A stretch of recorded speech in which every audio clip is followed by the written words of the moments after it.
السلام علیکم اسٹوڈنٹس، ہمارا جو لاسٹ ٹاپک تھا وہ تھا نفاذ اسلام کی راہ میں حائل رکاوٹیں۔ پچھلے لیکچر میں ہم نے وہاں تک بات کی تھی۔ آج کے لیکچر میں ہم نے نیکسٹ کویسچن کے بارے میں بات کرنی ہے، اور وہ نیکسٹ کویسچن آپ کا حقوق اور فرائض کے بارے میں ہے۔ کہتے ہیں حقوق سے کیا مراد ہے؟ شہریوں کے نمایاں حقوق بیان کریں۔ حقوق کا تعارف یہاں پر دیا ہوا ہے۔ حقوق حق کی جمع ہے جس کے معنی جائز، سچائی اور باضابطہ کے ہیں۔ حقوق سے مراد وہ مراعات ہیں، مراعات یعنی سہولیات جو انسان کی شخصیت کی تکمیل اور ایک کامیاب معاشرتی زندگی گزارنے کے لیے ضروری ہیں۔ حقوق ایک ریاست انسان کو عطا کرتی ہے۔ شہریوں کے نمایاں حقوق دو طرح کے ہوتے ہیں، ایک اخلاقی حقوق ہوتے ہیں اور دوسرے قانونی حقوق ہوتے ہیں۔ یہاں پر اخلاقی اور قانونی حقوق کا تعارف نہیں دیا ہوا، میں آپ کو تھوڑا سا تعارف دے دیتی ہوں۔ اخلاقی حقوق معاشرے میں رائج اخلاقی اقدار پر مبنی حقوق ہیں جن پر قوانین کی بجائے سماجی اصولوں کے ذریعے عمل کرایا جاتا ہے، یعنی ایسا نہیں ہوتا کہ اس کے لیے قانون سازی کی جائے یا اس کے لیے قانون حرکت میں آئے۔ مثلا والدین کے حقوق یا زوجین کے حقوق۔ دوسرے ہیں جی قانونی حقوق۔ ان حقوق کو ریاست تسلیم کرتی ہے اور ان کی خلاف ورزی پر سزا دی جاتی ہے۔ اب یہاں پر آپ کے جو سلیبس ہے اس میں دو قسم کے مزید قانونی حقوق ہیں جی، ایک معاشرتی حقوق ہیں اور دوسرے سیاسی حقوق ہیں۔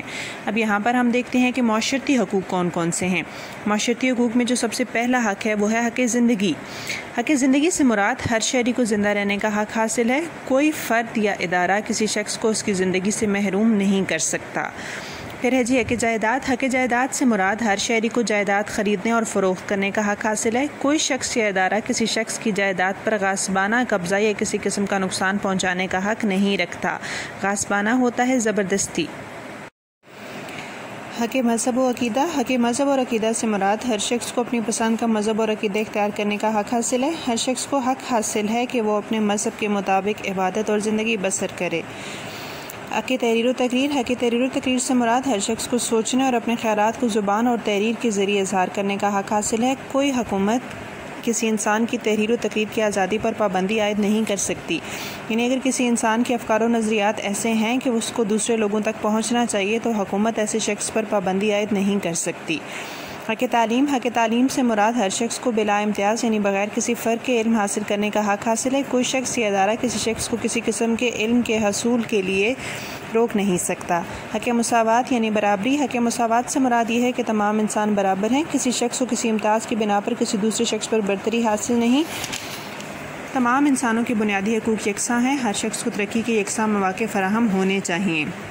اس کے بعد سیاسی حقوق ہیں۔ سیاسی حقوق میں سب سے پہلا حق حق رائے دہی یعنی ووٹ کا حق۔ حق رائے دہی سے مراد یہ کہ ہر بالغ اور صاحب عقل شخص کو سیاست میں اپنا کردار ادا کرنے کے لیے ووٹ کے استعمال کا حق حاصل ہونا چاہیے۔ کسی شخص کو کسی عذر کی بنا پر ووٹ کے استعمال سے روکا نہیں جا سکتا۔ عذر ہوتا ہے بہانہ۔ حق تنقید۔ حق تنقید سے مراد یہ ہے کہ ہر شہری کو یہ حق حاصل ہونا چاہیے کہ وہ حکومت کی غلط پالیسیوں اور حکمت عملیوں پر آزادانہ بلا خوف و خطر مثبت اور تعمیری تنقید کر سکے، یعنی تنقید صرف اس لیے نہیں ہونی چاہیے کہ آپ کو کسی کے ساتھ کوئی ذاتی دشمنی ہے، بلکہ مثبت اور تعمیری تنقید ہونی چاہیے، یعنی آپ اس کے بارے میں سجیشنز بھی دیں کہ اگر یہ کام ایسے نہیں تو ایسے ہونا چاہیے۔ حق معاش یعنی کمانا۔ حق معاش سے مراد یہ کہ ہر شخص کو جائز طریقے سے اپنا معاش کمانے کا حق حاصل ہونا چاہیے۔ کسی شخص کو جائز کاروبار کرنے پر رکاوٹ یا پابندی نہیں ہونی چاہیے۔ اور سیاسی حقوق میں آخری جو حق ہے وہ ہے حق معاہدہ۔ حق معاہدہ سے مراد یہ کہ ہر شہری کو یہ حق حاصل ہے کہ وہ کسی شخص یا ادارے کے ساتھ کسی قسم کا معاہدہ کرے۔ نیکسٹ کویسچن حقوق کے بعد فرائض کے بارے میں ہے کہ فرائض سے کیا مراد ہے؟ شہریوں کے فرائض بیان کریں، یہ شہریوں کے ساتھ فرائض بیان کیجیے۔ یہاں سب سے پہلے فرائض کا مفہوم ہے، اس کو دیکھتے ہیں۔ فرائض ان ذمہ داریوں کا نام ہے جو ایک شہری پر ریاست کی طرف سے عائد ہوتی ہیں، یعنی حقوق سہولیات ہیں اور فرائض جو ہیں وہ ذمہ داریاں ہیں اور جن کو پورا کرنا ہر شہری کے لیے نہایت ضروری ہے۔ انہی فرائض کی بجا آوری کی بدولت ایک شخص کو ریاست کے حقوق حاصل ہوتے ہیں۔ بجا آوری یعنی پورا کرنا۔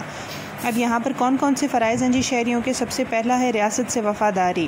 ہر شہری کا یہ فرض ہے کہ وہ اپنی ریاست کے ساتھ وفاداری کرے، وہ کوئی ایسا اقدام نہ اٹھائے جس سے ریاست کی سلامتی و یکجہتی یا مفادات کو نقصان پہنچنے کا اندیشہ ہو۔ اندیشہ ہوتا ہے خطرہ۔ قوانین کی پابندی ضروری ہے تمام شہریوں کے لیے۔ ہر شہری کا فرض ہے کہ وہ اپنے ملکی قوانین کی پابندی کرے، کوئی ایسا فعل سر انجام نہ دے جس سے ملکی قوانین کی خلاف ورزی ہوتی ہو۔ ٹیکسوں کی ادائیگی باقاعدگی سے کرے۔ ہر شہری کا فرض ہے کہ وہ اپنے ذمہ پورے ٹیکس بر وقت ادا کرے۔ ہر شخص کو ٹیکس ادائیگی میں کسی بددیانتی کا مظاہرہ نہیں کرنا چاہیے۔ ووٹ کا صحیح استعمال، ہر شہری کا یہ فرض ہے کہ وہ انتخابات میں اپنے ووٹ کا صحیح استعمال کرے۔ وہ اپنے ووٹ کو استعمال کرتے وقت کسی قسم کی جانبداری یعنی حمایت یا بددیانتی کا مظاہرہ نہ کرے۔ یعنی ایک ایسا شخص جس نے ووٹ میں حصہ لے رکھا ہے، وہ اس کے خاندان کا ہے، لیکن وہ جانتا ہے کہ وہ نااہل ہے، اس میں اتنے گٹس نہیں ہیں کہ وہ اچھے طریقے سے حکومتی خدمات سر انجام دے سکے، لیکن آپ صرف اس لیے اس کو ووٹ دے دیں کہ چونکہ وہ ہمارے خاندان سے تعلق رکھتا ہے، تو یہ ملک اور قوم کے ساتھ بددیانتی ہے۔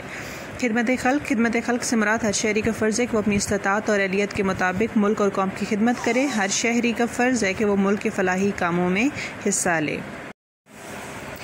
تعلیم کا حصول، ہر شہری کا فرض ہے کہ وہ پوری توجہ اور محنت سے تعلیم حاصل کرے۔ اس کو ایسی تعلیم حاصل کرنی چاہیے کہ جس سے ملک اور قوم کو فائدہ پہنچے۔ قومی مفاد کا تحفظ، ہر شہری کا فرض ہے کہ وہ اپنے ذاتی مفاد پر قومی مفادات کو ترجیح دے، یعنی وہ اپنے ذاتی مفادات کے بارے میں نہ سوچے بلکہ قومی مفادات کے بارے میں سوچے، ملک کے فائدے اور نفع کے بارے میں سوچے۔ اسے کوئی ایسا کام نہیں کرنا چاہیے جس سے ملکی مفادات کو نقصان پہنچنے کا اندیشہ ہو، یعنی خطرہ ہو۔ حکومت کی مدد، ہر شہری کا فرض ہے کہ وہ ملک میں امن و امان قائم کرنے میں حکومت کی مدد کرے۔ ہر شہری کو چاہیے کہ وہ ہر اس حکومتی پروگرام میں حکومت کی عملی مدد کرے جس سے ریاست کی بہتری ہوتی ہو۔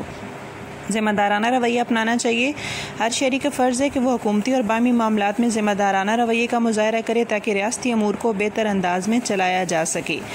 ترقی میں کردار، ہر شہری کا یہ فرض ہے کہ وہ ریاست اور حکومت کے ترقیاتی کاموں میں مثبت اور تعمیری کردار ادا کرے تاکہ ملک کی ترقی اور خوشحالی کو یقینی بنایا جا سکے۔